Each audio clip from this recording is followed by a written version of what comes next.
two people that you've met before, Mike Scannell, our location reporter, and Statler Gilfillan, the architect. Welcome back again to Ready, Willing, and Able. We have a really interesting project that we've been involved in. Michael, why don't you describe it? Okay, Alan, we're starting a series of segments, 6 of them altogether, and we're in the process of chronicling the renovation of a house to make it accessible to a homeowner in a wheelchair. And we're going to take you through the whole project from the planning stages right through the final construction, and we'll meet with contractors and the people that actually provide us with the equipment that we need, and we'll talk about budgets and Great. And we're also going to be in on some of the strategy of how you can get the best price for the work done, right? Right. We also want to talk about some of the issues about accessibility and how we can design with style and utility at the same time. Since this is, you're not going to only be the architect, but also the manager of the project, why don't we start with the kinds of things that you have to know from a person in order to design something like this? Alan, one of the things we start with is a program of what the needs are. What I try to do is I try to understand what the accessible issues are with an individual in the house, what their specific tastes are, what their style of living is, and we bring these together into one project and make it work for them within a budget. Great. Well, Michael, you had an opportunity to actually look at the house. I did. You did. Why don't we take a look and see what you saw when we first looked at this accessible or unaccessible, as the case may be, house. Okay. Well, here we are at the house, and the structure was originally a carriage house or barn, part of a long-gone larger estate. And one of the problems with this renovation was the front entrance. There is a slight rise going into the front door, and as you can see, there's a temporary ramp here now. But a ramp wasn't the choice of our architect. Instead, the front yard will be graded in the final construction so that there'll be no need for a switchback ramp to get into the building. The house, as it exists, has a closed-in feeling despite its large footprint of 50 feet by 60 feet, or 3,000 square feet on the first floor alone. The owners plan a circular drive so that a wheelchair can be let off right at the front door. This house was a carpenter's nightmare. It had tight corners, high ceilings, little alcoves, and everything that you don't want with a wheelchair. It was dark, the rooms were small, and part of what we're doing is to try to open that up here. There was a nice open space across the back, but like everything else, the house is unfinished. So our job is to come in and redesign it and to finish everything that was left in that state.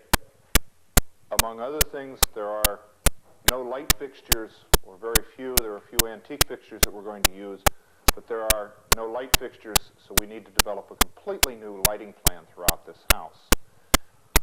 The kitchen is an interesting space. It is large, but it is very cumbersome.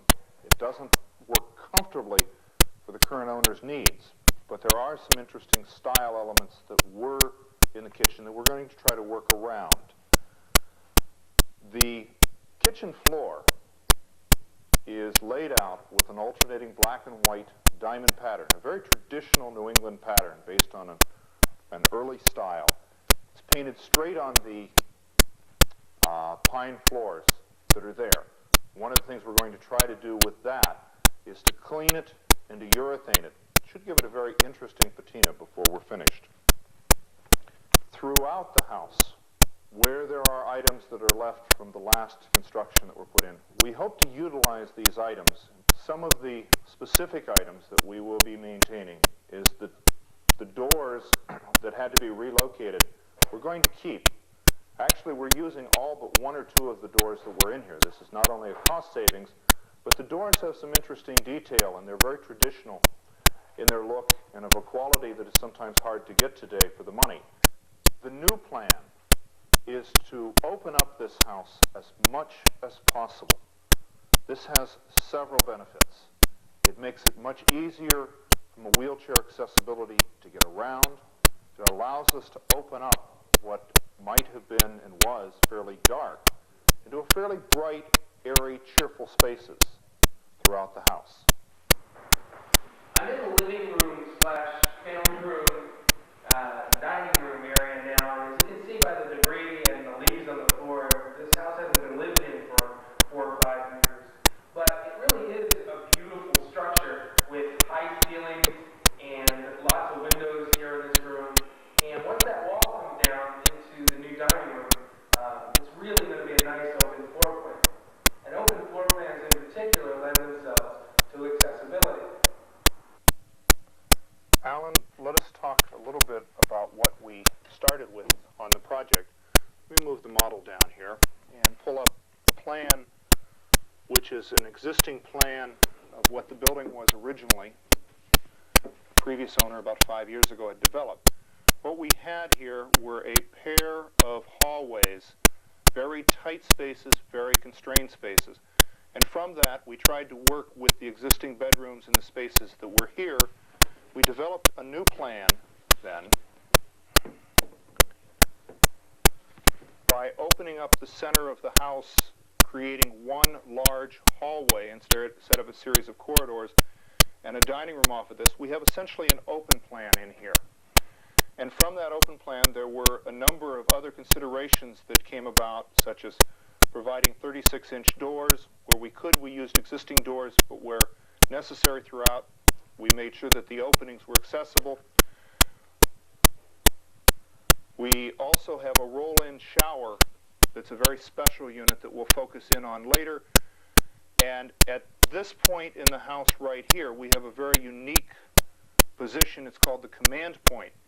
It is where the individual can sit and basically control everything going on in the center of the house. It's a very unique place. Again, we'll focus on that. We also want to focus on issues of the intercom system and the telephone and other technologies we're using in this house as we proceed into the programming. Right now we're going to take a look at some more video of the house prior to any construction being done, and we want to take a look at the backyard and the back deck. As you can see, nothing has been done with the backyard. The window and door treatments have to be tied together, and the deck has to be rebuilt with a ramp and railings. The exit to the deck from the house will be widened to include a French door so that both doors can be opened to accommodate a wheelchair. The back needs to be graded so that water runoff doesn't go into the basement. Well, Mike and Statler, I think that was an excellent beginning, and I'm really looking forward to future sessions of how we're going to rehabilitate this old carriage house and make it accessible. We'll be back.